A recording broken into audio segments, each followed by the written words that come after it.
जय श्री श्याम। आज हम सुनेंगे बैसाख महीने से जुड़ी हुई एक पुरानी कथा। एक बार एक पति और पत्नी थे। वे बहुत गरीब थे। पति रोज जंगल जाता और वहां से लकड़ियां काट कर घर लाता और उनका गट्ठर बना के बेचता और ऐसे ही वो अपना गुजारा करते थे। फिर बैसाख का महीना आया और सब गांव के लोग बैसाख का स्नान करने लगे, तो ये औरत भी बैसाख नहाने लगी और उसका पति जो भी लकड़ियों का गट्ठर बनाता, वह पत्नी उसमें से एक लकड़ी निकाल लेती थी और अलग रख देती थी। वह स्नान करके आती तो आंवला, पीपल और पथवारी सबकी पूजा करती तथा कहानी सुनती।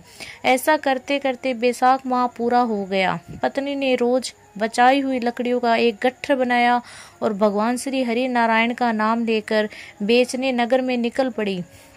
भगवान श्री हरि नारायण की कृपा से वह लकड़ियों का गट्ठर चंदन का हो गया। जब वह राजा के महल के आगे से गुजर रही थी तो उन लकड़ियों की खुशबू पूरे महल में फैल गई। राजा को जैसे ही खुशबू आई तो उन्होंने द्वारपालों से कहा, ये चंदन की लकड़ियों की खुशबू कहाँ से आ रही है? द्वारपाल बोले, महाराज, एक औरत चंदन की लकड़ियों का गट्ठर बेच रही है, उसमें से ही ये खुशबू आ रही है। राजा ने उनसे कहा कि उसे महल में ले आओ। चंदन की लकड़ियों का गट्ठर देखकर राजा ने पूछा, इन लकड़ियों की क्या कीमत है? तब वह औरत बोली, जितना आप देना चाहो आप दे दो, मुझे तो सिर्फ 5 ब्राह्मण को भोजन खिलाना है। उन्हें खिलाने में जो भी सामान चाहिए मुझे तो बस वो ही चाहिए। राजा ने 5 ब्राह्मणों को खिलाने लायक सामान देकर उसे घर से भेज दिया। उस लकड़हारे की पत्नी ने 5 ब्राह्मणों को भोजन कराया।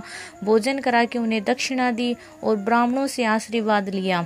इधर पति का लकड़ियों का गट्ठर उस दिन नहीं बिका और उसके घर आने में देरी हो गई। उधर ब्राह्मण और भगवान श्री हरि नारायण के आशीर्वाद से उसकी झोपड़ी महल में बदल गई।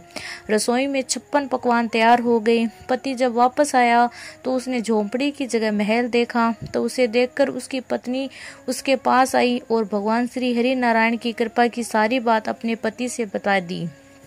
दोनों पति पत्नी ने साथ में भोजन किया और उस महल में सुखपूर्वक रहने लगे और भगवान नारायण की पूजा करने लगे। जो भी व्यक्ति इस कथा को बैसाख माह में कहता या सुनता है, उस पर श्री नारायण भगवान की कृपा बनी रहती है। बोलो भगवान श्री हरि विष्णु की जय हो।